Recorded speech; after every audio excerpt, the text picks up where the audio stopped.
Misaorany Jehovah ary fanahiko, ary izay rehetra ato anatiko misaora ny anaran'ny masina. Misaorany Jehovah ary fanahiko, ary aza misy adinoina ao ny fitaniany rehetra, izay mamela ny heloko ao rehetra, izay manasitrana ny aretinao rehetra. Amen.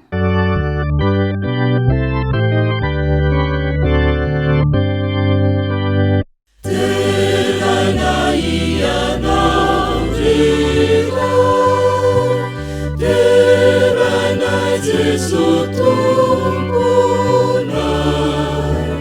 teranai ni fanaiku,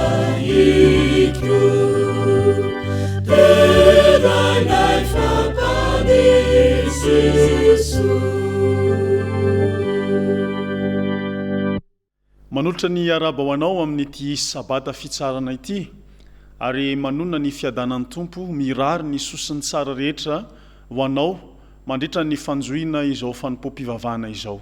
Miara-miankohoka amin'ireo voary lanitra manontolo isika, mame voninahitra an'Andriamanitra, mankalaza azy mandritra ity sabata ity, ary mino isika fa omeny atsika ny fiadanany ary ho atolony atsika ny sosiny tsara rehetra mandritra izao sabata izao. Koa andeha hiaraka anandratra sy anao hira fiderana isika irahantsika manomboka izao fotoana izao.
Manasanao andray ny tenin'Andriamanitra ary amaky izay voasoratra ao amin'ny Matio 4:9-7. Matio 4:9-7 vakiana amin'ny anaran'i Jesosy. Fakatsao aloha ny fanjakany sy ny fahamarinany dia nampy ho anareo izany rehetra izany. Amen.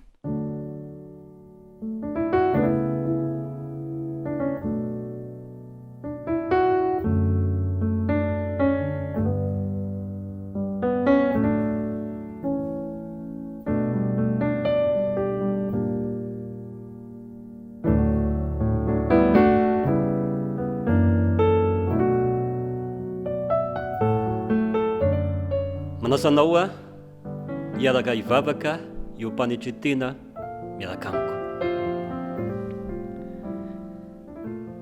Rainay izay any an-danitra, ho amasinina anie ny anaranao, midera ny fahatsaranao sy ny fitiavanao sy ny fahalebiazanao, Andriamanitra Jehova tomponay io, ary velom-pisaorana noho ny fitantananao mahagaga hatrany ny fiainanay, satria dia noho ny hasoavanao tokoa no natoy izao anay.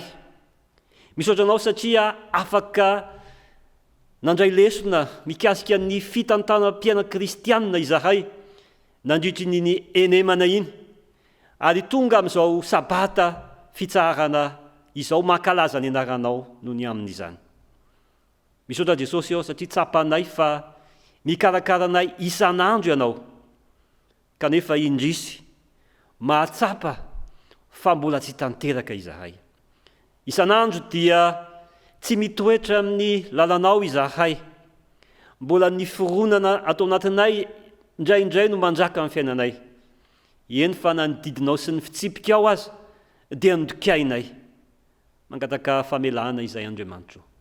Mifona ny amin'ny tsy fahamendrehana, mangataka famindrapo sy fanadiovana ny amin'ny ranony Jesosy Kristy.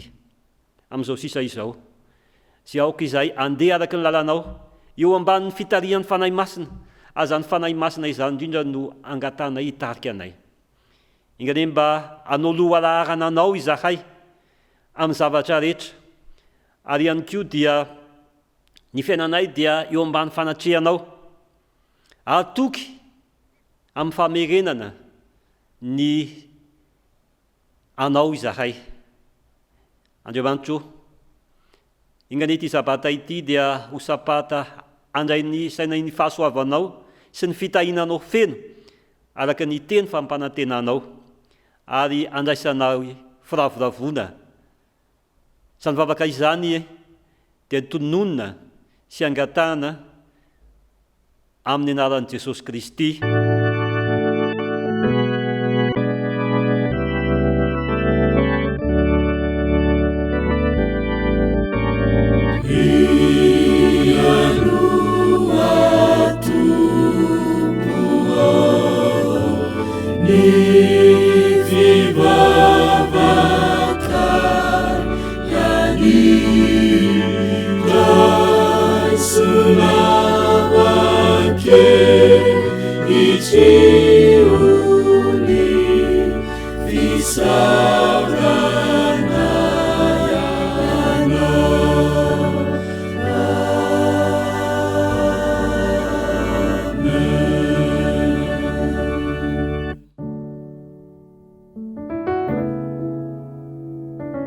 Zao isika dia tonga amin'ny fampompivavahana ho an'ny fanatitra sy ny ampafolony. Mialohan'izay indrindra dia manasanao hanomana izay efa nomaninao ary arahana vavaka fohy izany.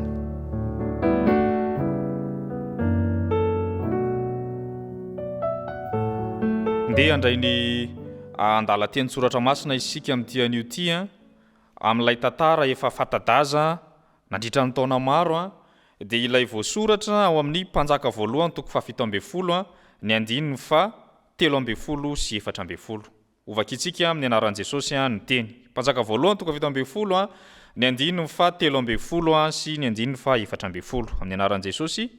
Fa hoy Eli taminy, aza matahotra fa andeha miditra, ka manaova araka izany lazainao zany, nefa hanaova mofo kely ihany aho aloha ka ento ety amiko ary rehefa izany dia vao manaova ho anao sy ny zanakao koa fa izao no lazain'i Jehovah Andriamanitra ny Israely tsy ho lany ny koba ao amin'ny tavoara mandra-piavin'ny andro andatsahan'i Jehovah raha norana amin'ny tany.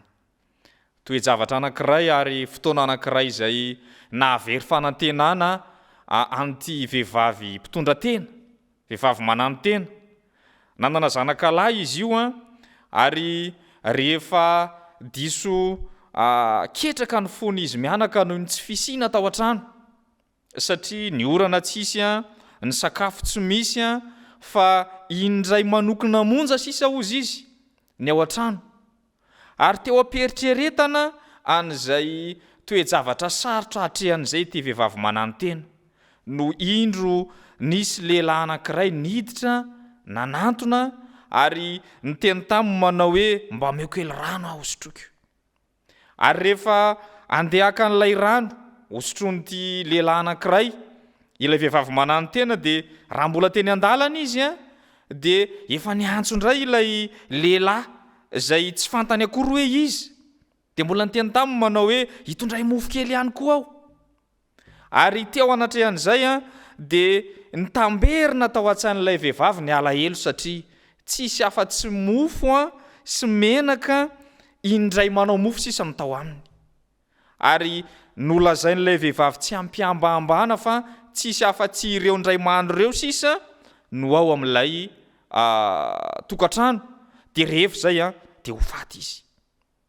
Teo anatrehan'izay ny tonga dia niteny ilay lehilahy manao hoe tsy ho lany ny koba ao amin'ny tavoara mandra-piavin'ny fotoana izay andatsahan'i Jehovah ny ranorana amin'ny tany. Tonga dia tafapaka tany ampon'ilay vehivavy manano tena ilay teny satria ny kajikajiny izay amin'ny maha-olombelona anazy dia vita ny fandrahoana sy fikarakarana io sakafo farany io dia ho faty izy.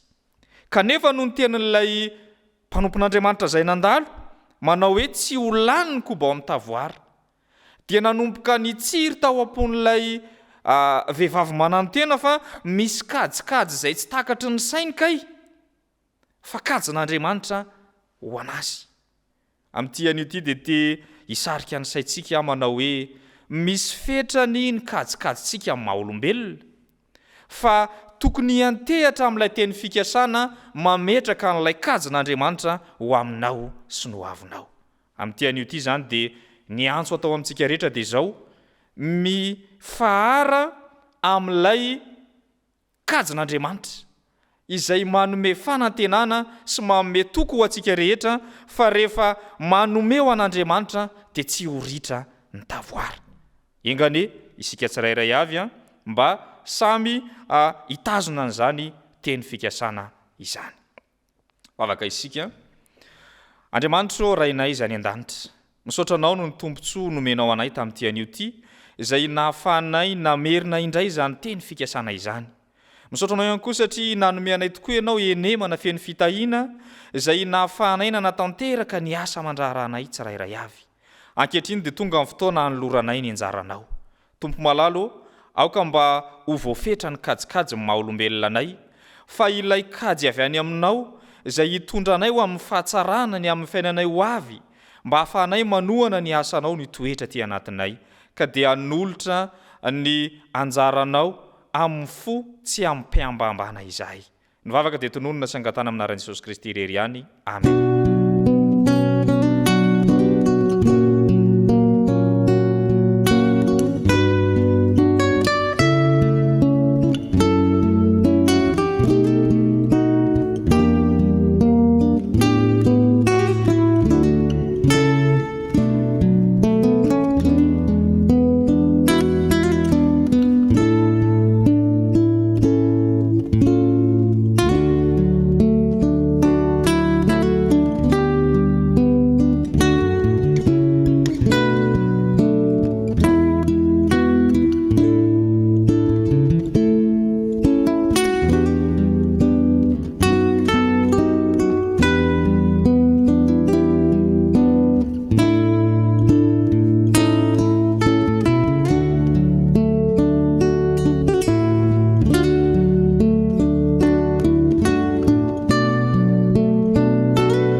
Jesu ekerira Baruta uamina nifitaiana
miarabanao amin'ity sabata maraina ity.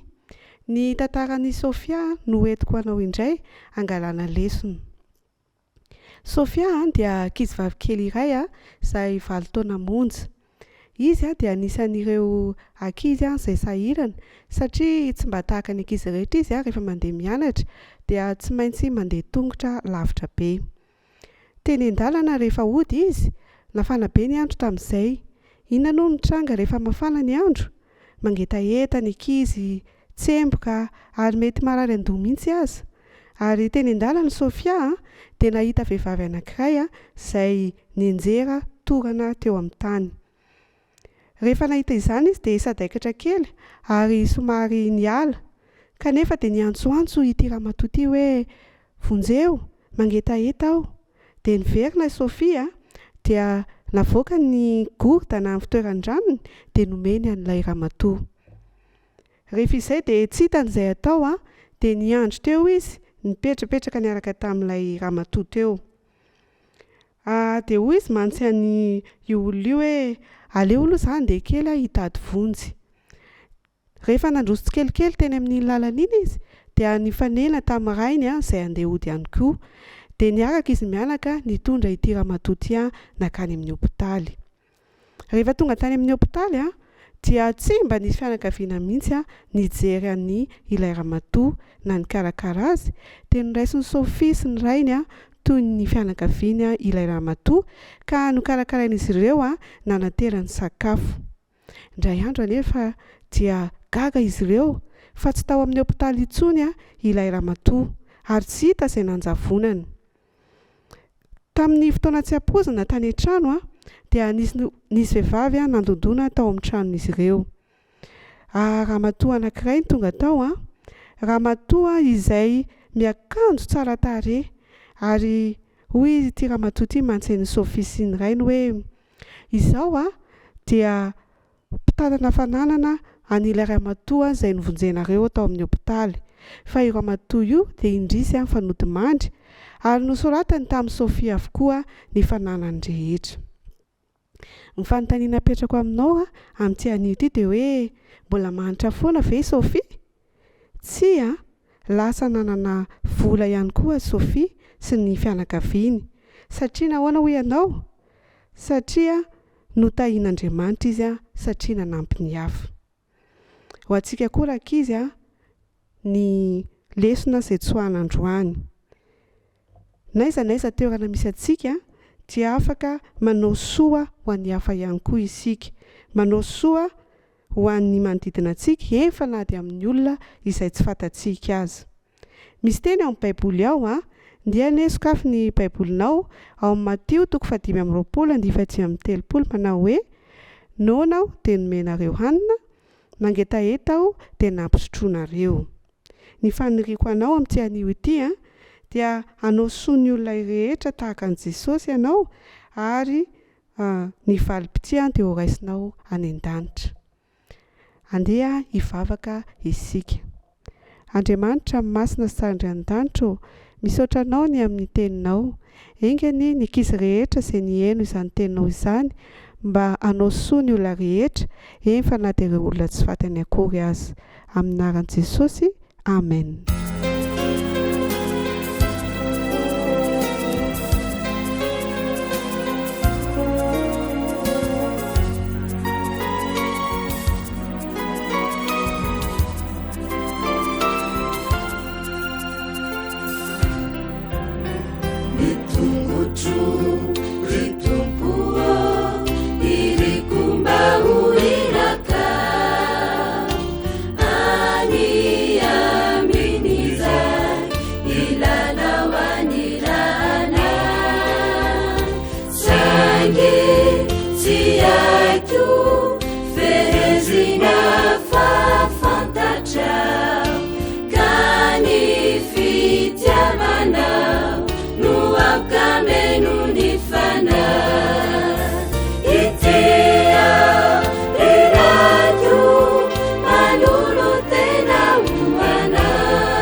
Nisayuku ni vavaku atramin'ireo sofikio satrana niasy sy nananavitrahanao soloy abaozy anoanao itokikio yanao irerire nuanka upanzaka itia reraju manulu tena uana kanefa siaju izayana misichaka nifuku resuna irakichamini funa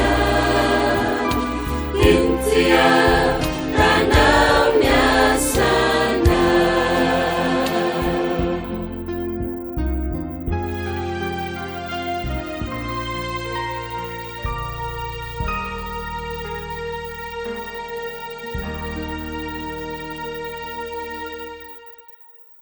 faly miaraba ny fiangonana tsirairay avy zay miatrika sy manaraka izao fotoana manokana izao amin'ity sabata ity ny fitahin'ny tompo sy ny fahasoavana in'io amintsika ary raha ifarana ity sabata ity dia samy voakasika any amin'ny tokantrano izay misy antsika avy isika tsirairay avy. Androany no fotoana mamarana ny herinandro fiaraham-bavaka ho an'ny fitantanam-piainana kristianina tao anatin'ilay lohahevitra manao hoe ny fomba fiainako. Ny lohahevitra androany izay andro fahavalo amin'ity sabata ity dia tahaka izao hoe antso maika ny ikatsahana an'Andriamanitra alohan'ny zavatra rehetra. Inona no atao rehefa misy zavatsarotra manantanina anao ka tsy hainao ny vahaolana ho amin'izany? Misy olona sasany mihezaka anao zavatra tsara kokoa kanefa ratsy kokoa noho izay vitany matetika no miseho. Mitranga izany satria mitondra fiainana araka ny fomba fieviny manokana izy fa tsy araka ny fihevitr'Andriamanitra. Tsy fantany mantsy fa isika rehetra dia samy mijinja ny vokatry ny ratsy avy amin'ny fomba fijery diso izay tsy misy sy tsy mety ahitsy eo amin'ny fiainana. Tsy azo itokina ry havana malala ny fomba fijerintsika satria ny fo dia mamitaka mihoatra noho ny zavatra rehetra mo baiboly sady manana aretina tsy azo tranona iza ny mahafantatra ny aminy. Ny antefa tamin'ireo zay manany amin'ny ho avy sy mikatsaka mafy ny anangonana fananana ara-materialy ny tenin'i Jesosy tao anatin'ity lohahevitra izay hodiniana androany ity. Fitsipika tsy lefin'ny fotoana izay mihoatra lavitra noho ny lafin'ny ara-materialy no nambarany tamin'io fotoana io. Fitsipika izay azo ampiarina amin'ny lafim-piainana rehetra.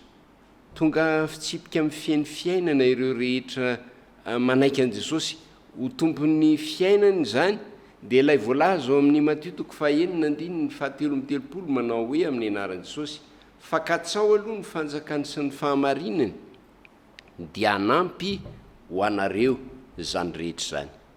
Mikatsaka an'Andriamanitra aloha. Zay zany no tena resahany ao anatin'ilay izy, mikatsaka an'Andriamanitra aloha, hanampy ho anareo izany rehetra zany. Tsy ho an'ny olona izay mikatsaka an'Andriamanitra araka ny fombany manokana ny fampanantenana omeny Jesosy eto, fa ho an'ireo izay mitady azy araka ny toromarika nomeny. Ny hoe mikatsaka aloha na koa hoe mametraka Andriamanitra ho lolaharana dia tsy manondro fotsiny ny tombam-bidy lehibe omentsika izany zavatra katsahana izany, fa manondro mihitsy ny tokony hanaovantsika izany ho lahara-pahamehana eo amin'ny fiainana.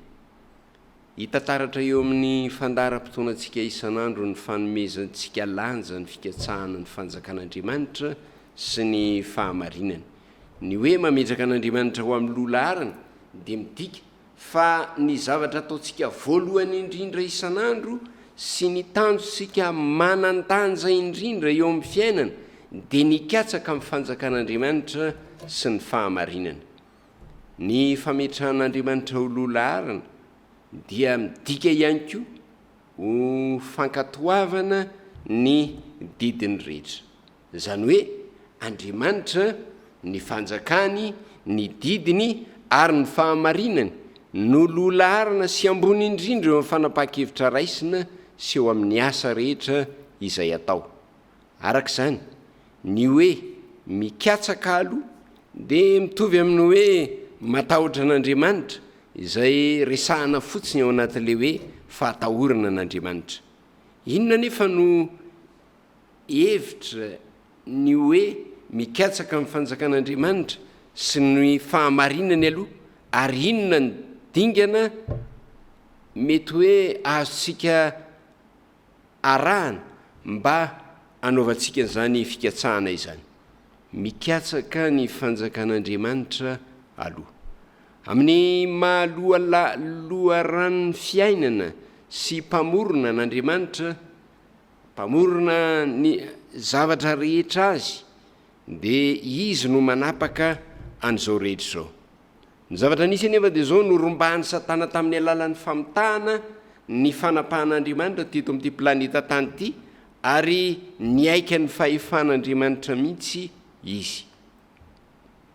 Taoriany nidiran'ny fahotana tetỳ an-tany dia nanjary nanohitra ny fahefan'andriamanitra ny olombelona ary nanana fironana anohitra ny lalàny manokana. Manaraka ny firehany sy ny zavatra tiany izy ary izay azahoany voninahitra ny katsahany voalohany indrindra. Tamin'izany no nanapahany fifandraisana tamin'ilay loharanon'ny fiainana. Fanandramana iainana ao anaty, misy kristianina sasany mifantoka amin'ny fanorenana ny fanjakan'andriamanitra eo amin'ny fiarahamonina voalohany indrindra, ka matetika izy ireo dia mametraka ny tetikasa politika na ara-tsosialy amin'izany. Jesosy anefa dia mampianatra fa ny fanandramana iainana ao anaty aloha no fanjakan'andriamanitra. Hoy ny voalaza ao amin'ny filazantsara Luka 7:20-20 Luka 7:20-20 toy izao ny fivakiny amin'ny anaran'i Jesosy. Tsy ny misehoseho ny fiavian'ny fanjakan'andriamanitra fa indro ny fanjakan'andriamanitra dia ao anatinareo. Arak'izany tsy niezaka ny anao fanavaozana ara-panjakana Jesosy. Tsy namely zay fanaovan-dratsy teo amin'ny firenena izy raha ohatra ka nisy zavatra niseho teo amin'ny firenena jiosy na nisy zavatra mihoapapana nataon'ny mpitondra na ny mpitondra romanina dia tsy mba namely an'ireny izy ary tsy nisalovana akory izy tamin'ny fahefana na ny fitondran'ireo teo amin'ny fanjakana. Fantary Jesosy mantsy fa mba ahombiazan'ny fanafody zay hoentiny dia tsy maintsy mahatratra ny olombelona tsirairay avy zany ka manavao ny fo. Ny fo mihitsy zany no kendren'i Jesosy mba hanana fiovana. Mipetraka ary ny fanontaniana hoe iza ary ny tompona andraikitra eo amin'ny dingan'ny fandraisana fahanapa-kevitra ao amin'ny atofon'ny olona, ny tenin'Andriamanitra sy ny sitrapony ve sa ny sitrapon'ny olona ihany? Androany te hafantatra isika hoe ahoana marina no hikatsahana ny fanjakan'Andriamanitra. Rehefa takatry ny olona fa mampidi-doza ny mifeny fiainany, zany hoe rehefa manomboka mifeny fiainany izy na miezaka mifeny fiainany dia tsapany hoe mampidi-doza zany, dia zay vao hita ny tombontsoan'ny fifandraisana amin'ny fanjakan'Andriamanitra, zay vao hita ny tombontsoany amin'ny fankatoavana ny didiny, ary zay vao hita ny tombontsoa amin'ny fifaliana azo avy amin'izany. Amin'ny alalan'ny fileferana ihany mantsy no ametrahantsika ny fifehezana fenony fiainantsika ao amin'ny Jesosy Kristy. Ary ny fitoeran'ny fanahy ao anatintsika ny manamora izany, izay tantarain'ny apôstôly Paoly any amin'ny Romanina 9. Ny fitsimpiainana ara-panahy sasany dia sady fampiasana mitarika ao amin'ny fanorenana fanjakan'Andriamanitra ao anaty no fanehoana ity ivelany fandraisana ny fanjakan'Andriamanitra sy ny mahatompo an' Jesosy. Zay lafiny anankiroa zay no tiany Jesosy resahana rehefa miorona ao am-po zany fanjakan'Andriamanitra zany. Ny voalohany resantsika ao anatin'izany dia zao hoe firaisana tsy tapaka amin'Andriamanitra. Io no fitsimpiainana izay andry ny fiainana ara-panahy ka tsy maintsy azonina ho lahara-pahamehana isan'andro.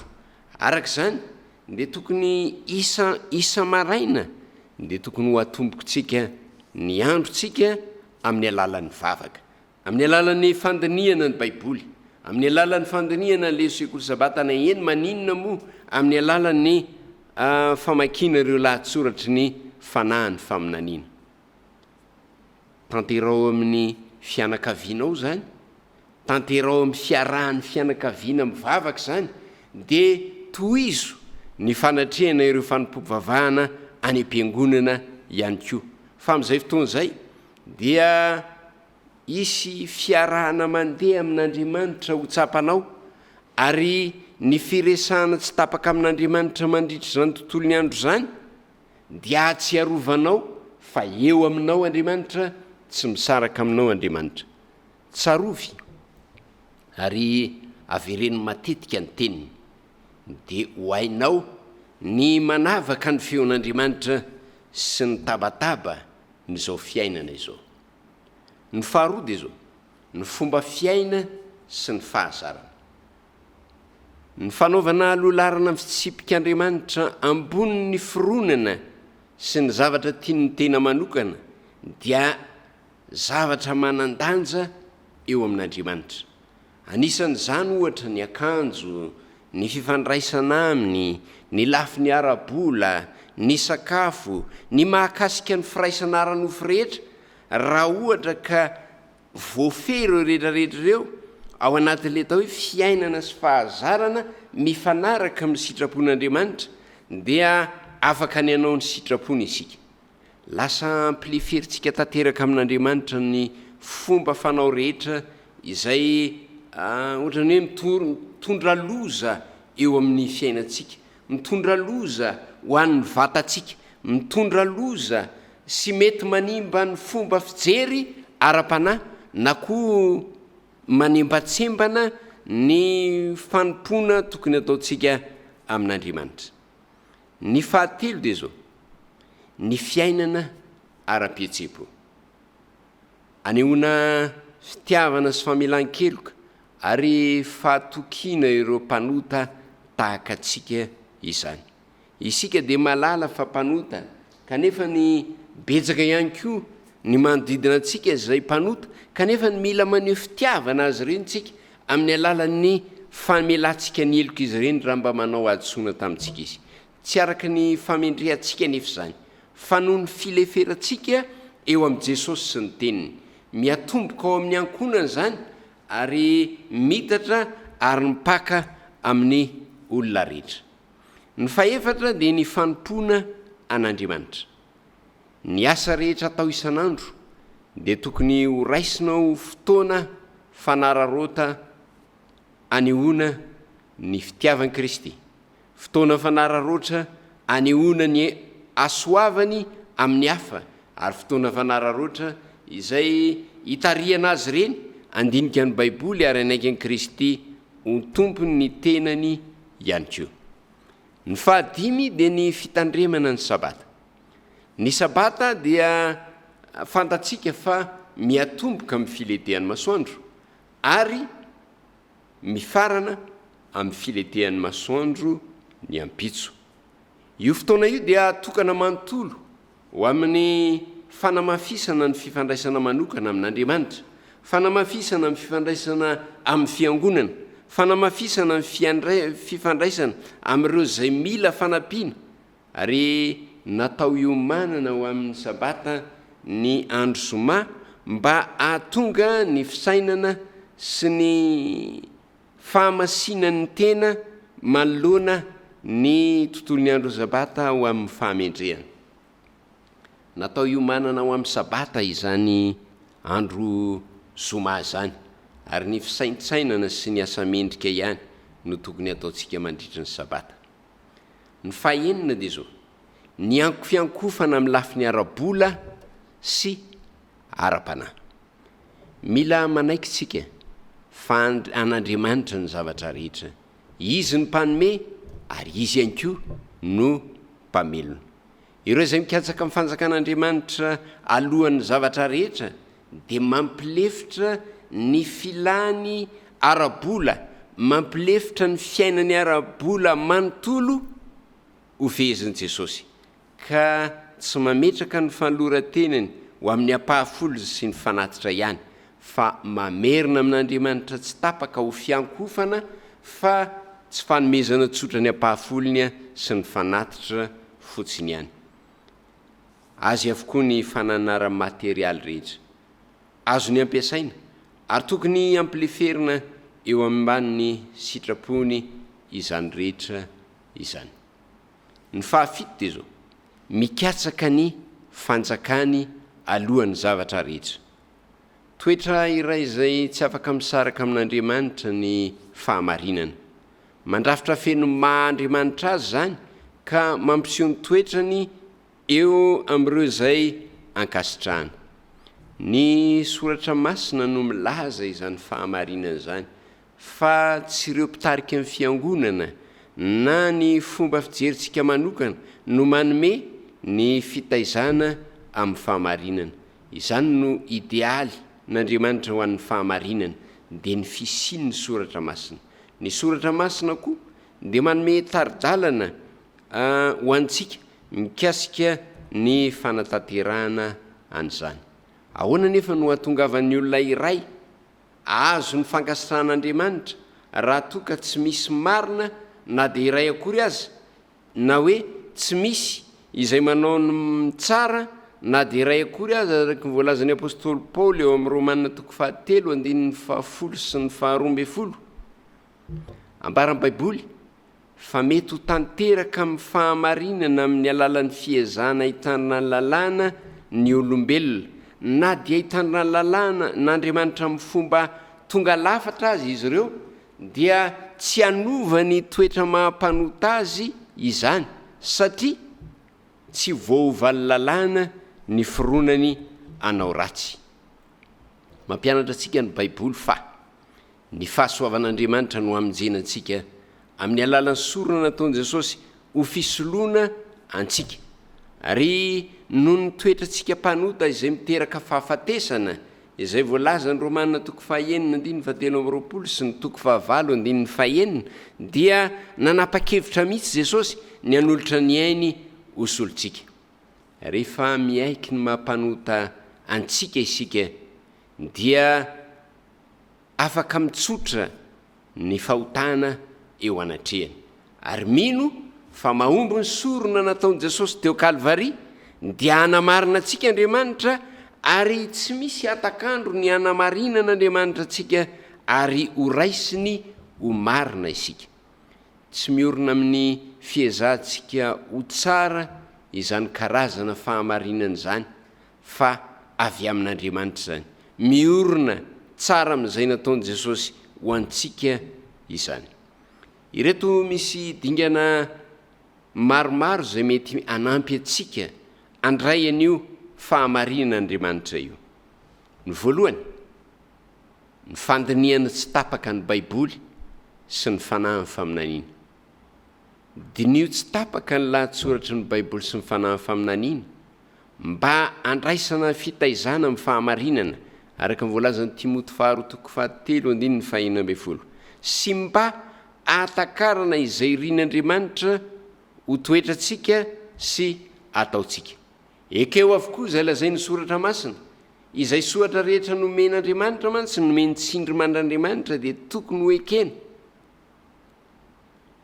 Aza dinganina ireo ampahany sasany eo amin'ny Baiboly izay mety tsy tianao satria mety ahitanao afatra ilainao indrindra izany.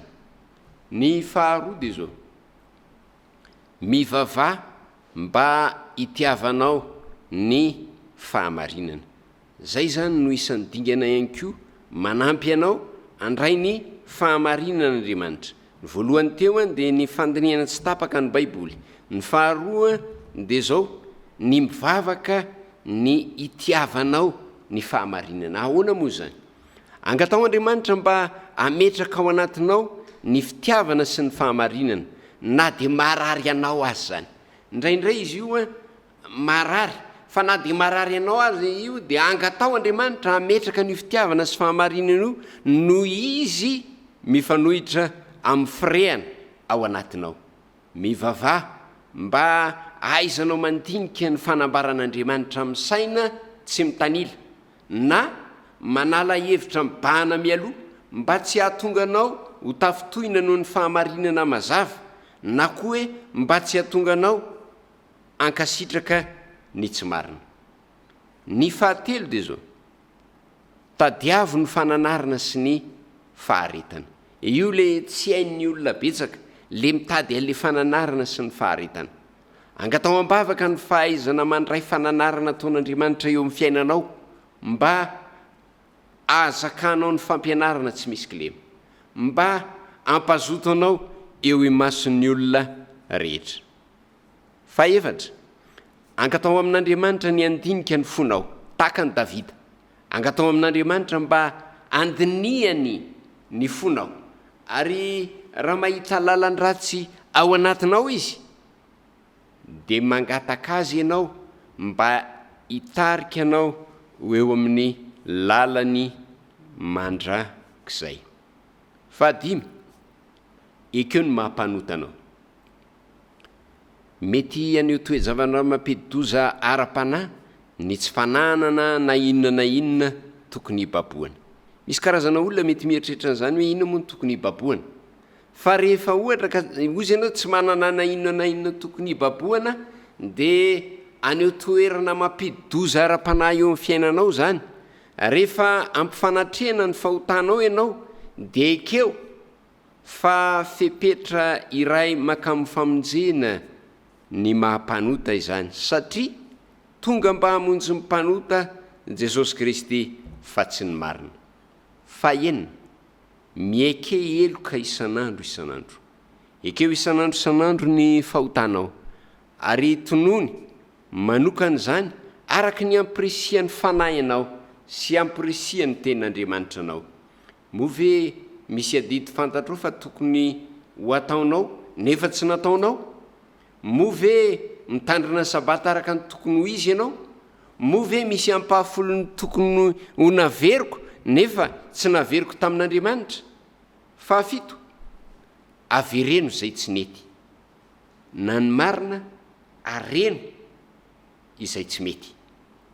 Noho ny fahasoavan'Andriamanitra de manapa-hevitra ny anarina izay tsy mety eo imasony, ary mangatahany io fahasoavana manova io mba hahafahanao manarina ny tsy mety eo amin'ny fiainanao. Fahavalo, matoky fa amela heloka anao Andriamanitra. Raha vao avy ny aiky ny fahotantsika isika, de mino fa matoky sy marina izy ka mamela ny fahotantsika sy manadio antsika ho afaka amin'ny tsy fahamarinana rehetra, araka ny Jaona voalohany toko voalohany andininy fahasivy. Ny fahotana sasany izay mahakasika ny hafa de tsy maintsy ekena ihany koa. Ny fahasivy, aza mitoky amin'ny fihetsem-ponao manokana. Raha mbola mahatsiaro mavesatra ianao rehefa avy niaiky ny elokao, de vakio ny Jaona voalohany toko fahatelo andininy faharoapolo. Misy mantsy zany matetika rehefa mahatsiaro mavesatra ianao nefa fa niaiky eloka, de vakio ty Jaona voalohany toko fahatelo andininy faharoapolo ty, araky ny amakiko azy zao: na inona na amin'ny inona no anamelohan'ny fotsika antsika, satria Andriamanitra lehibe noho ny fotsika de malala ny zavatra rehetra. Tadidio zany teny zany. Andriamanitra de lehibe noho ny fotsika ary mahalala ny zavatra rehetra. Mendrika hitokina kokoa ny tenin'Andriamanitra noho ny fihetsem-potsika. Ny fahafolo, mangataha famelan-keloka ho an'ny hafa. Tadidio ny fampianaran'i Jesosy araka ny voalazany eo Matthieu toko fahaenina andininy fahaefatra ambin'ny folo sy dimy ambin'ny folo. Fa raha mamela ny fahadisoan'ny olona ianareo, de mba amela anareo kosa ny rainareo izay any an-danitra. Raha tsy mamela ny fahadisoan'ny olona ianareo, de tsy mba amela ny fahadisoanareo ny rainareo.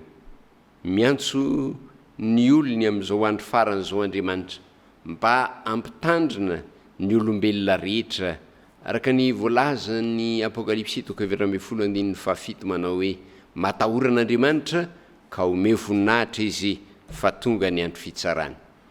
Raha eo ampamaranana ity herinandro fifoazany ity isika, dia tokony hieritreritra fa fotoana mety indrindra zao anaovana amin'Andriamanitra ololarana ho an'ireo mpanaradia marina ny Kristy, na koa anatanteraka n'ilay teny hoe ka tsao aloha ny fanjakany sy ny fahamarinany mbola azo antoka hatrany ny fitantanan'andriamanitra mbola azo antoka hatrany tahaka ny tamin'ny voantenean' jesosy nyzany teny zany ny teny fikasana manao hoe dia nampy ho anareo zany rehetra zany izay rehetra manao loha larana an'andriamanitra dia nampy ho anareo zany rehetra zany mino an'izany amin'ny fonareo rehetra ve ianareo mino an'izany amin'ny fotsika rehetra ve isika fa raha mino izany isika dia iova ny fiainanao itombony hitahintsika rehetra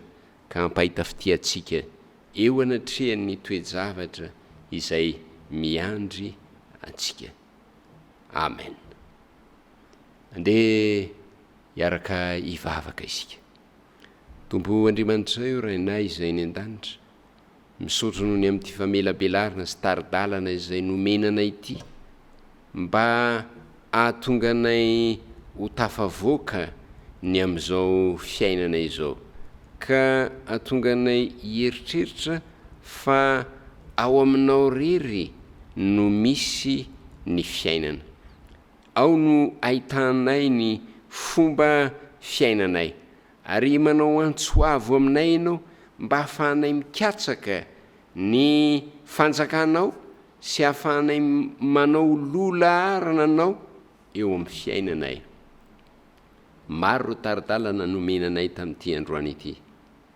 aoka tompo mba ho tadidinay reny ary ataonay ho lahara-pahamehana ka tsy arovanay fa amin'ny androm-piainanay sisa rehetra dia la lola arana eo amin'ny fiainanay ny fisinao hitahi reto vahoakanao zay ny ainy ny teninao reto ampahitao fiteo anatrehanao izy ary enganeka tsy andalo fotsiny eo aminy ity herinandro ity mba ho herinandro fiaino fanapahan-kevitra ny andany aminao tononona ny vavaka noho ny amin'ny anarinao Jesosy amen.